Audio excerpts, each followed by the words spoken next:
working for Planned Parenthood in this part of the country is really tough. And through my work there, I just connected with so many women, so many of the women we served, so many women who volunteered for the organization, a lot of older women that, had stories about what it was really like before abortion was legal, watching people they knew and loved go through the scary and often painful and sometimes life-threatening journey of terminating a pregnancy, in the back alleys. So all of that, shaped my ideas about like choosing to become pregnant, choosing to have a family.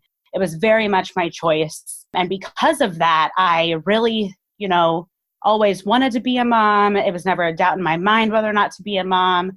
So when it happened and it was not what I thought it would be, it was almost like, I don't know, this whole shift in my identity. Like I thought this was who I was meant to be. I thought this was what I was meant to do.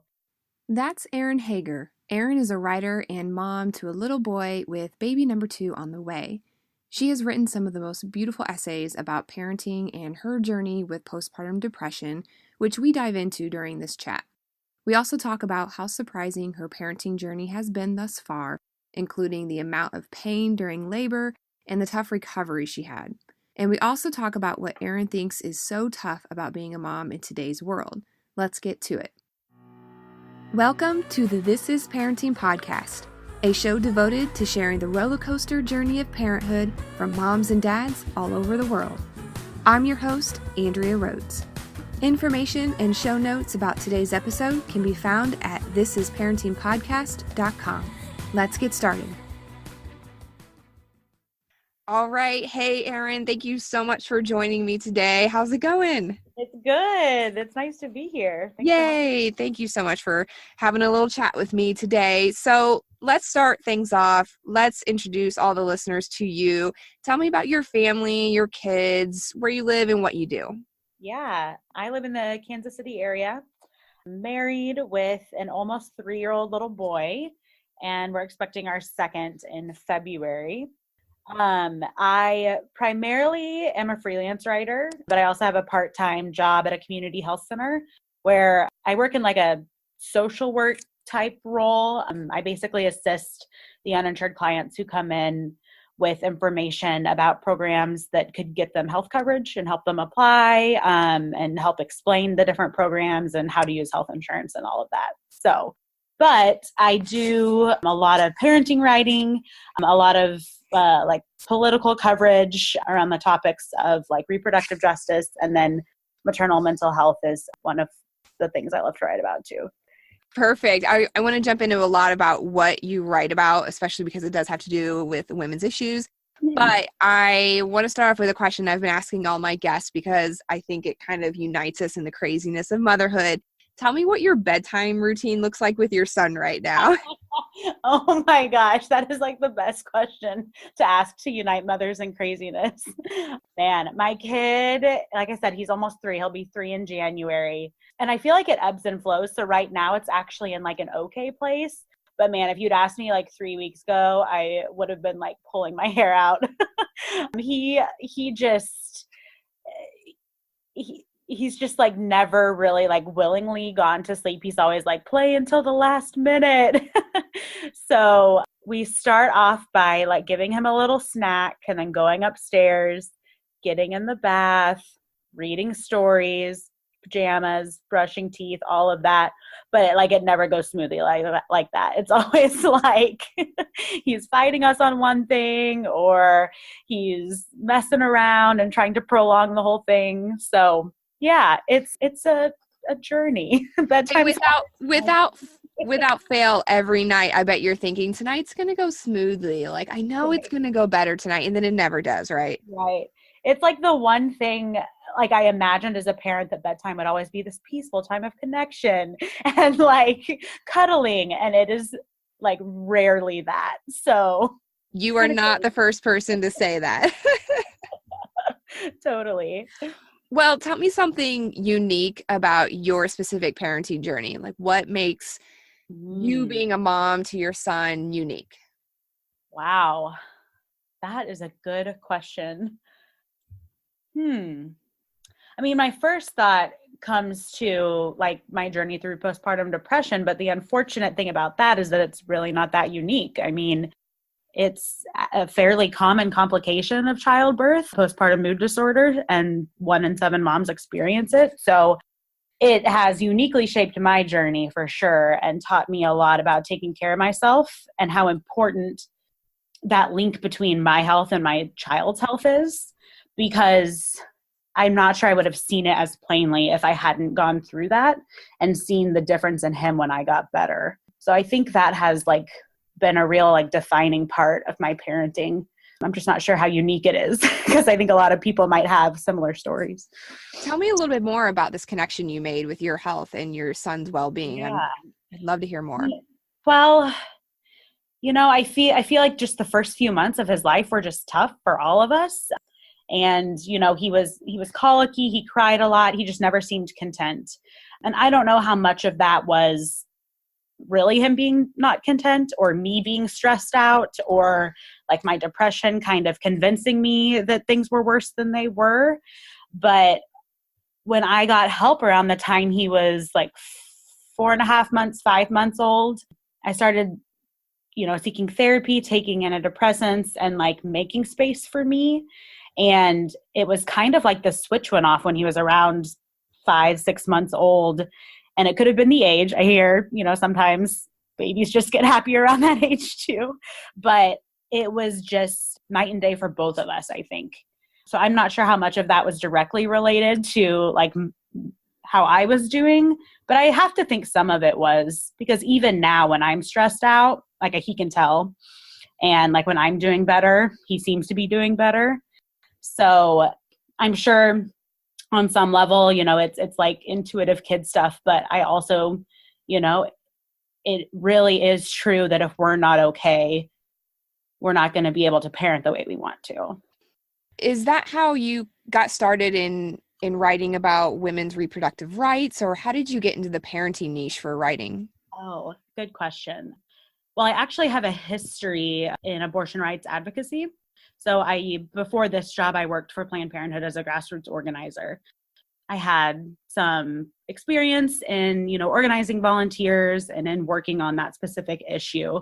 So I've always been really passionate about reproductive rights and freedom and access to healthcare and all of that. And I went to school for journalism. So I kind of always really wanted to be a writer, but I wasn't really sure how to get there. When I graduated college, I thought I'd start working at a newspaper, but like newspapers were like having massive layoffs, like they weren't hiring anybody. So I kind of took some odd jobs and started volunteering with organizations and like eventually got hired on with Planned Parenthood and just kind of discovered this whole new world of advocacy and like political engagement that I loved just as much as writing. When it comes to obviously writing about parenting specifically, of course, that happened after my son was born. And on that note, I think for me, writing about and talking about what I went through was extremely healing for me. So the very first like piece I ever sold was actually about my journey with depression and how my son's pediatrician is the one who recognized it in me and is the reason I got help. And then it kind of took off from there. And this past September, I actually had a piece published in The Atlantic, which I think you may have seen, about postpartum depression. So that was a really proud moment. I never thought I'd see my name in a publication like that. So yeah, I definitely took off with the freelancing after my son was born, and I kind of needed like to heal and write about it and find community. Tell me a little bit about your experience with Planned Parenthood, because I think a little bit what is interesting for you is that you had all this experience before becoming a mom. So I'm curious how what you learned there, what you saw there, then carried over once you had your first child. What was that like? Yeah, man. Well, so I live in the Kansas City area, but I have always lived on the Kansas side. I grew up in Wichita, Kansas. You know much about Midwest politics and about Kansas in particular. Working for Planned Parenthood in this part of the country is really tough. And yeah, through my work there, I just connected with so many women, so many of the women we served, so many women who volunteered for the organization, a lot of older women that, had stories about what it was really like before abortion was legal, watching people they knew and loved go through the scary and often painful and sometimes life-threatening journey of terminating a pregnancy, in the back alleys. So I think that's something that a lot of like today's debate doesn't always remember, especially like with a younger generation. So all of that, shaped my ideas about like choosing to become pregnant, choosing to have a family. It was very much my choice. And because of that, I really, always wanted to be a mom. It was never a doubt in my mind whether or not to be a mom.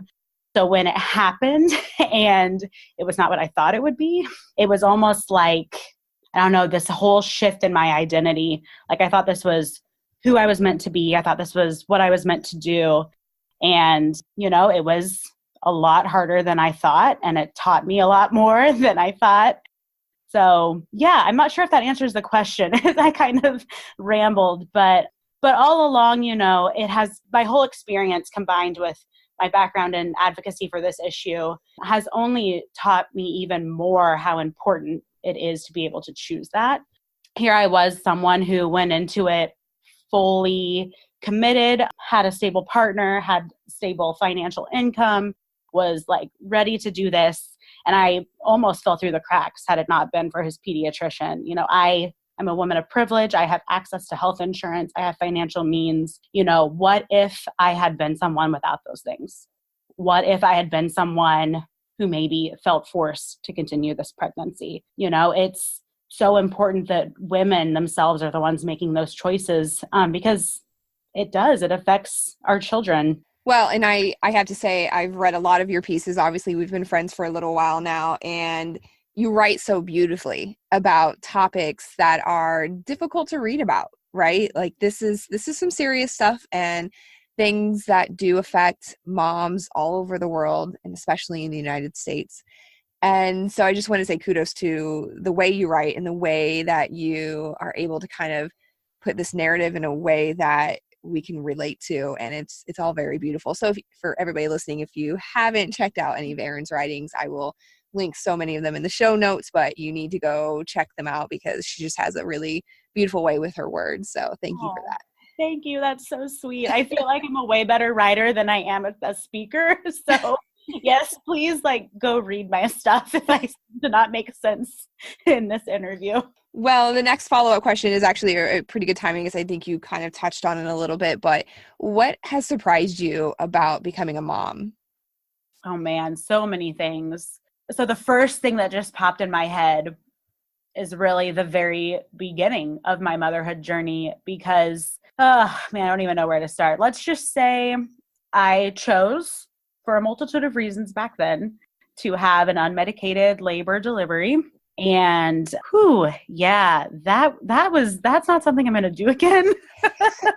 That's not happening for baby number 2, huh? No. In fact, I just had a discussion with my provider yesterday. I was like, listen, about that epidural, I'm going to need it right away. I'm going to need that on the ready when I hit the door. Yeah. I was like, I'm just going to be in the parking lot for the whole month of February, just ready to go. But the whole experience just from the very beginning was just shocking. The level of pain of just bringing him into the world. And I had a pretty fast labor and he came really quickly.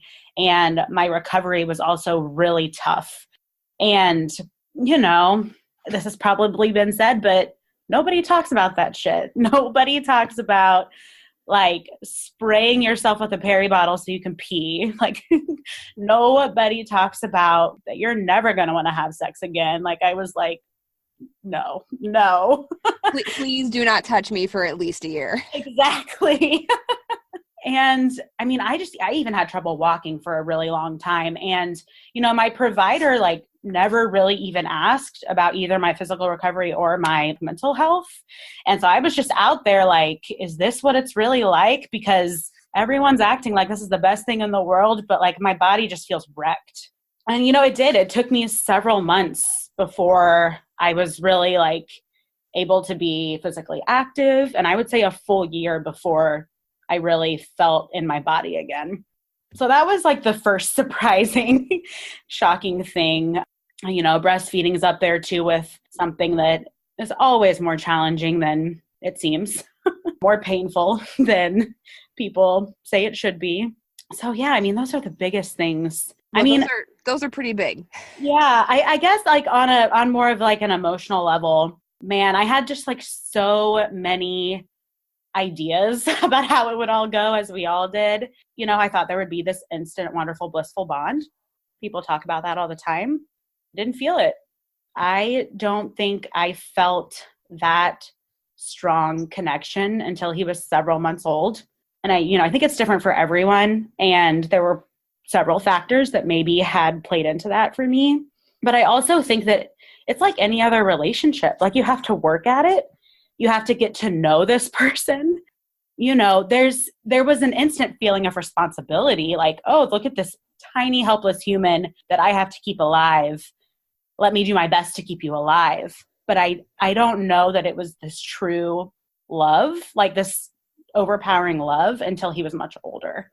It is almost 3, like it just gets stronger every day the older he gets, but it was not there from the start. Like, we had to develop it. I had a very similar experience with my oldest. And again, same with you. I was told and read about this immediate connection you're going to have. And so that's what I was expecting right out the gate, right? And I have a vivid recollection of the nurse placing him on my chest, and I was just dull, just completely emotionless. Like, what is this thing that's sitting on me now? And it was... And so, like a part of me, I think, is just like in shock of the physical labor of laboring. And I know from what I've read that there's so many chemical issues going on with just so much of the imbalance that's happening during labor and delivery. It was very frustrating though. And you think you're failing, and you've already lost at being a mom on day one, because you don't have that emotional connection that everyone talks about. And it was a little scary too. And just like it took several months to start to build that emotional connection. And oddly enough, with my second child, there was an instant bond. And I would attribute that to a few things. One, and I'll go into details on this in a different podcast show, because this is a whole nother show, but the labor and delivery was a very different experience for the second child. Yeah. And I think that made just a huge difference for me. And number 2, I knew what to recognize the second time around, right? Like, and I knew it would be okay if I didn't feel that connection. And I wasn't scared, and I was ready for whatever came my way. And I think just kind of being open to the experience and not being so scared of what was going to come made that emotional connection a little bit easier to develop sooner. Totally. I've heard that from a few people about their second. Like, I already feel less anxious going into it the second time around, because knowing what to expect is a huge part of it. But I think there's something to be said for the first feeling with your first one being fear, just being terrified. Like, they're freaking little. And, I was telling someone the other day, I was like, well, we've kept the first one alive for 3 years, so I know they're not as breakable as they seem. And just knowing that, I think, allows for that love to kind of rise to the surface, versus that first one, you're just like, what have I done? This is terrifying. Yeah, I think you're already to a point, even in a few short years, where everything's going to be okay. Right. Yeah. Right. Definitely have a little bit more confidence going in there to that labor room the second time. Exactly. Yeah. So if you could go back and tell your pre-kid self something, what would it be? Oh man, Andrea. All right. It's like cheesy as hell, but I think I'm going to tell it to myself as I'm going into this the second time around too, is that you will find your way, and not just like a way or the way, but your way. Because I thought that I had it all figured out before he was born, don't we all? And I'm very structured in the way I handle stress, is to plan. And so I had like my whole parenting philosophy mapped out. I knew exactly what I was going to do, how I was going to handle the newborn phase.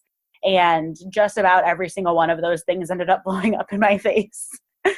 I thought that I was being true to myself, but I wasn't. I was really leaning on things I'd read on the internet or that someone told me at the grocery store.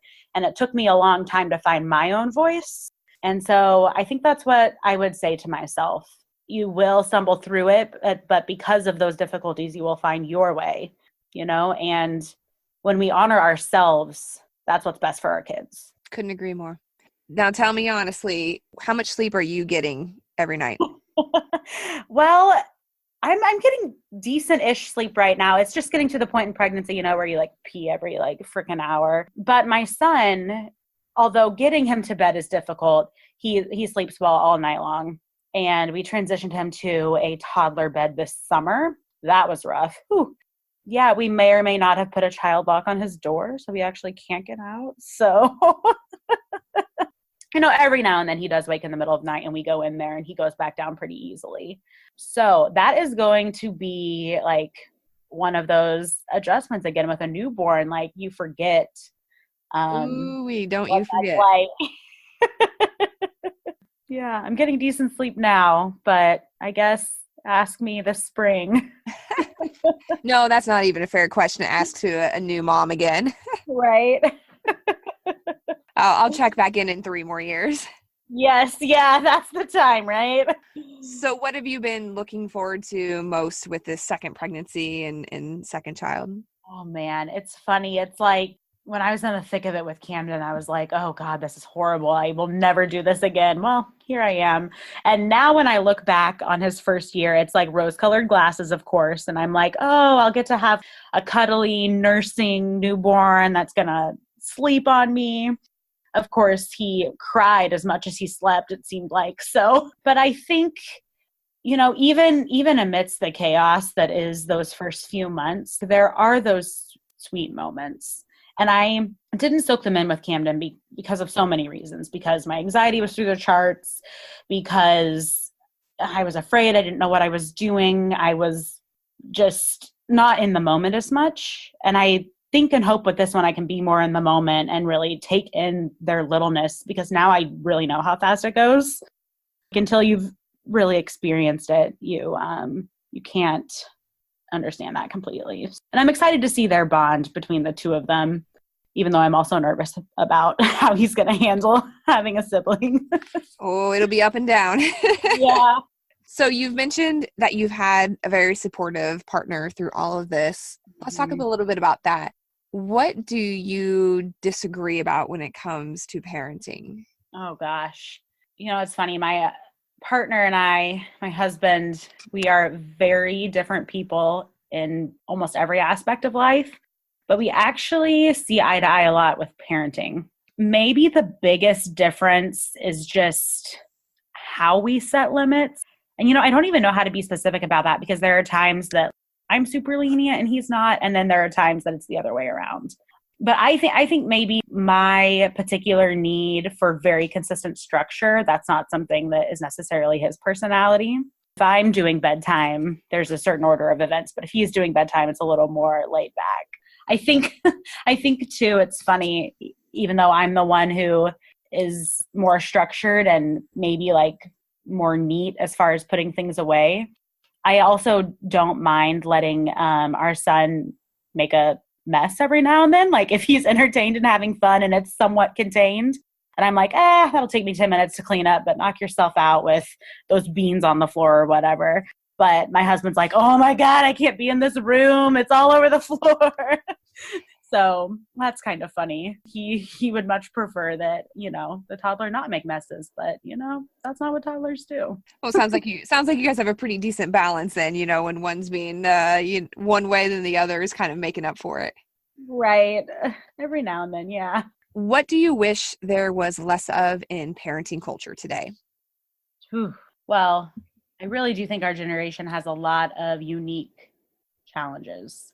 Of course, having the internet at our fingertips poses some challenges. I think particularly the level of shaming among moms and of judging can really take off in some online spaces. And I think I've noticed too, and I've seen a few parenting writers dig into this topic, this notion of kind of continuously monitoring other parents, increases in if a kid is playing outside, the parent might call somebody, or, I feel like there's a fear among parents now of like letting their kids kind of roam a little bit more because there's this watchful eye all the time. And I think previous generations, of course, as when I was a kid, we played outside all over. And, of course, there are issues like screens and other things that might be keeping kids inside. But I also think that parents are just like afraid that Susie Q down the street is going to have something to say about their child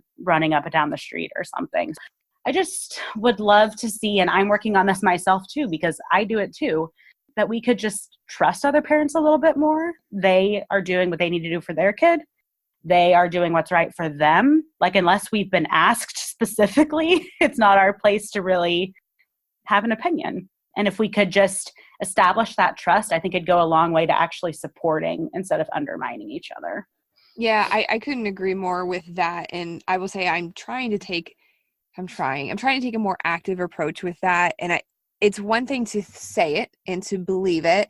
I say it all the time, like, to each their own, right? But it's another thing to actively engage in that practice. And I think for everyone listening, one way you can do that is it's not uncommon to get into a discussion with your mom pal, right? And all of a sudden it starts to kind of go down that path of judgment towards another mom. And it happens. Maybe you're at a play date or you're at an event and you see something and you just can't help but comment on it.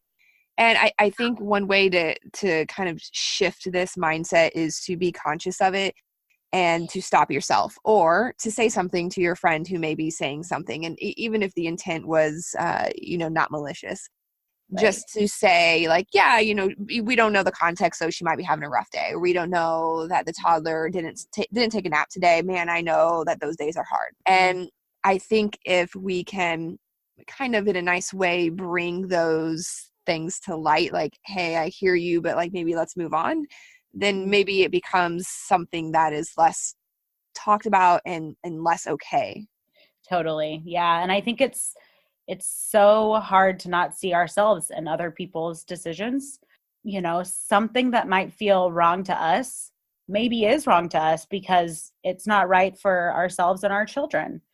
And I think too, like, when I found my footing as a mom, I started to judge other moms less. I mean, I still do it. We all do. But when I felt confident and I knew, hey, I know my kid 1.75, and I see that my decisions are doing well for them. It really helped me step back and recognize that every other mom is also doing that.